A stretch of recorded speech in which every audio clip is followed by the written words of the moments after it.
Bismillahirrahmanirrahim. Assalamualaikum warahmatullahi wabarakatuh.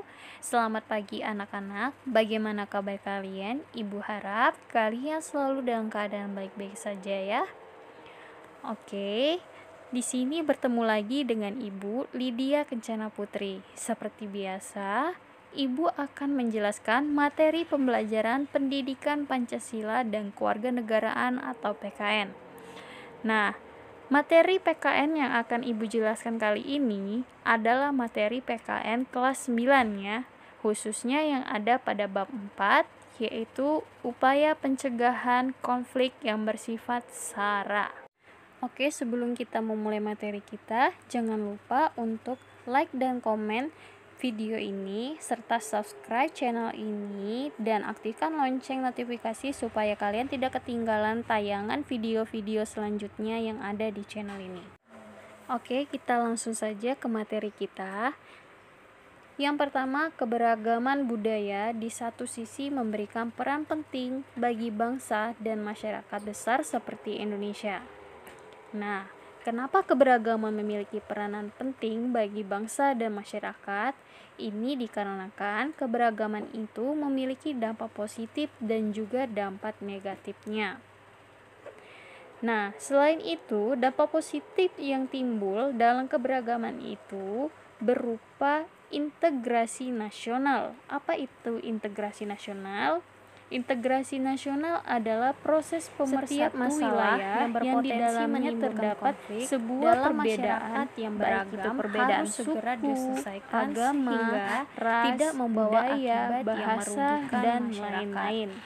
Nah, ada beberapa upaya yang dapat apabila keragaman kebudayaan dikelola dalam masyarakat yang beragam. Bila tidak dikelola dengan tepat, apa saja malapetaka yang akan melanda? Kita simak bersama malapetaka yang akan melanda ini termasuk upaya mengatasi masalah keberagaman dapat dilakukan dengan cara dampak negatif keberagaman ini adalah berupa preventif, disintegrasi nasional adalah disintegrasi nasional, yang ketiga adalah disintegrasi nasional itu merupakan untuk penjelasannya akan integrasi nasional di yang selanjutnya.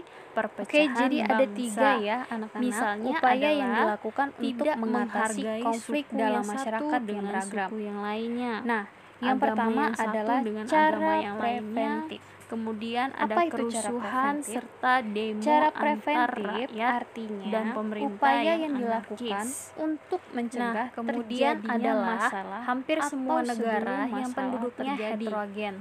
Nah, jadi gini ya, India jadi cara preventif ini adalah termasuk upaya yang Indonesia setiap saat agar masalah yang sedang terjadi dapat bernuansa saat itu juga. Nah, apa itu bernuansa dapat dilakukan? Jadi sebelum merupakan tersebut terjadi, S itu adalah suku, atau bisa disebut dengan A itu adalah agama, pencegahan R itu adalah ras, itu dan A adalah antar golongan. Jadi sebelum masalahnya jadi ada, sekali lagi ada bernuansa SARA adalah rancangan suku, agama, tidak ras, ada dan antar golongan ke depannya. Nah, di sini dapat mengembangkan, contohnya ya, dapat mengembangkan sikap toleransi, kerjasama, latihan bersama, dan sebagainya. Oke, Ibu jelaskan sedikit. Jadi, begini, sikap toleransi ini adalah sikap saling menghargai.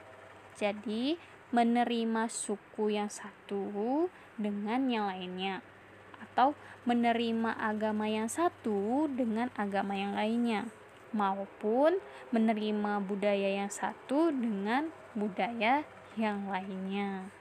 Ya. Untuk contoh yang selanjutnya adalah kerjasama.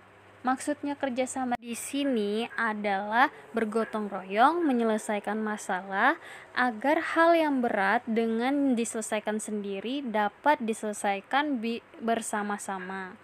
Dan misalnya adalah musyawarah mufakat untuk mengambil keputusan terbaik bersama-sama sehingga dapat diselesaikan masalah tersebut dengan bersama-sama. Seperti itu ya.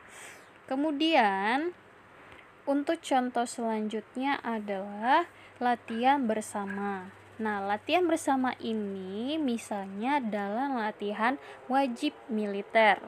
Ya, jadi sebelum ada konflik misalnya adalah peperangan antar masyarakat yang berkaitan dengan suku, budaya, dan lain-lain.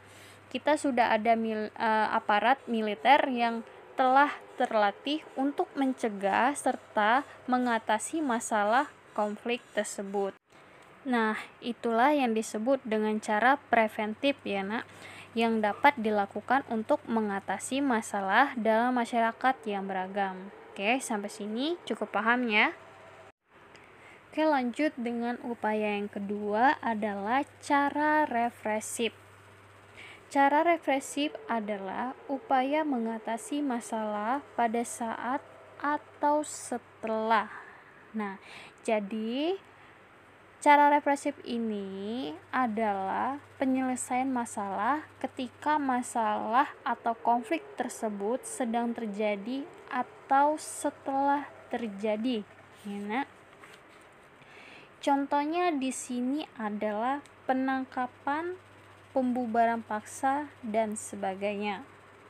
Nah, sedikit penjelasan untuk penangkapan. Nah, penangkapan biasanya ini setelah terjadi konflik ya. Seumpamanya yang marak sekali terjadi adalah konflik keberagaman suku. Nah, konflik ini terjadi pasti karena adanya provokator yang tidak bertanggung jawab. Jadi, biasanya hal seperti ini ya dilaporkan langsung ke pihak yang berwajib yang wajib untuk menangani ini. Ya. Setelah itu, pihak berwajib atau aparat setempat biasanya mengamankan atau menangkap provokator. Kenapa? Agar kita tahu kenapa bisa terjadinya konflik tersebut. Nah, penangkapan ini dilakukan agar tidak terjadi kembali konflik hal semacam ini, ya. Oke, jadi itu yang contoh pertama. Kemudian contoh kedua tadi adalah pembubaran paksa. Nah, pembubaran paksa ini misalnya terjadi pada demo anarkis ya. Jika demo sudah tidak terkendali lagi, maka akan dibubarkan paksa oleh aparat setempat. Agar kenapa? Agar tidak terjadi kembali konflik yang berkelanjutan. Seperti itu. Oke, kita lanjut lagi, yaitu upaya yang ketiga untuk mengatasi masalah adalah dengan cara kuratif. Nah, jadi cara kuratif ini adalah atau merupakan upaya tindak lanjut atau penanggulangan akibat masalah yang terjadi. Misalnya, pendampingan bagi korban kerusuhan, perdamaian, kerjasama, dan sebagainya. Oke, jadi Ibu ulangi. Cara kuratif ini adalah cara agar konflik yang telah terjadi dapat ditangani oleh pihak berwajib. Apakah tersangka dalam masalah itu bersalah atau tidak? Atau jika memang bersalah, apakah harus diberi sanksi, hukuman, atau yang lainnya? Atau yang ada atau hanya sekedar unsur ketidaksengajaan yang dapat diselesaikan dengan kekeluargaan. Seperti itu ya. Oke, tadi seperti contoh tadi adalah pendampingan bagi korban kerusuhan, kemudian kemudian adalah perdamaian, lalu adalah yang terakhir kerjasama ya. Jadi sedikit penjelasan pendampingan bagi korban kerusuhan ini maksudnya jika korban tersebut mengalami luka-luka atau gangguan fisikis, maka hal ini perlu pendampingan khusus agar korban dapat pulih kembali dan beraktivitas seperti biasanya. Kemudian contoh yang selanjutnya adalah perdamaian. Nah, perdamaian ini dilakukan jika sudah terjadi konflik. Jika ada suatu konflik atau masalah, kita sebagai umat manusia tidak ada salahnya dengan besar hati saling memaafkan ya, salah satunya. Kemudian saling mengingatkan dan saling menegur jika ada kesalahan. Nah, ini juga merupakan salah satu unsur perdamaian agar terciptanya persatuan, ya. Oke, kemudian contoh yang selanjutnya tadi adalah bekerja sama. Oke, bekerja sama maksudnya adalah saling. Jadi dalam hal apapun kita itu harus saling, agar jika ada konflik, umpamanya kita melihat seorang teman kita menghina suku teman yang lainnya. Nah, kita harus saling menegur, saling menasehatinya agar teman kita tidak melakukan itu lagi, karena itu akan sangat berbahaya untuk teman kita dan orang lain ataupun orang sekitarnya. Oke, yang selanjutnya ialah selain itu, upaya penyelesaian konflik di masyarakat dapat juga dilakukan dengan mengembangkan sikap saling menghargai dan menghormati berbagai keragaman di masyarakat. Bolehkah kamu membanggakan suku bangsa dan daerahmu sendiri? Tentunya boleh, tapi jangan berlebihan ya. Karena sesuatu yang berlebihan itu sangatlah tidak baik ya. Apalagi merendahkan budaya dan daerah lain, sikap seperti ini dapat menimbulkan perpecahan. Kenapa? Karena sikap ini adalah sikap yang jauh dari kata menghargai.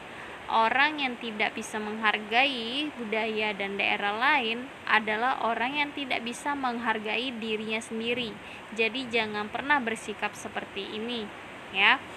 Sebaiknya kamu harus menghormati dan menghargai budaya-budaya daerah lain agar bangsa Indonesia menjadi bangsa yang kuat dan maju serta disegani oleh bangsa lainnya. Nah, jadi di sini dapat disimpulkan bahwa hal yang baik itu akan mendekatkan diri pada hal yang baik juga. Bertemu teman yang baik, mendapat tujuan yang baik, dikelilingi orang-orang yang baik, dan kita akan memiliki banyak saudara, kerabat yang beragam, serta dijauhi dari hal-hal yang buruk. Seperti itu ya. Nah, anak-anak, mungkin sekian penjelasan hari ini. Semoga apa yang kita pelajari hari ini dapat bermanfaat untuk kita semua. Nah, jika ada materi yang kurang dipahami, silakan kalian bertanya di kolom komentar yang ada di bawah. Dan untuk latihan silakan jawab pertanyaan ibu. Sebelum menjawab pertanyaan ibu, silakan kalian ambil buku serta pena untuk menjawab pertanyaan atau menulis soal dari ibu. Ya. Oke, udah siap ya? Soal yang pertama, sebutkan dan jelaskan upaya-upaya untuk mengatasi masalah dalam masyarakat yang beragam. Nomor 2, dari nomor 1, untuk kalian sebagai pelajar, upaya apa yang sudah kalian lakukan dan jelaskan dalam hal apa. Oke, itu saja latihan yang ibu berikan. Silakan kalian kerjakan. Tetaplah semangat dan teruslah berusaha. Oke, terima kasih. Wassalamualaikum warahmatullahi wabarakatuh.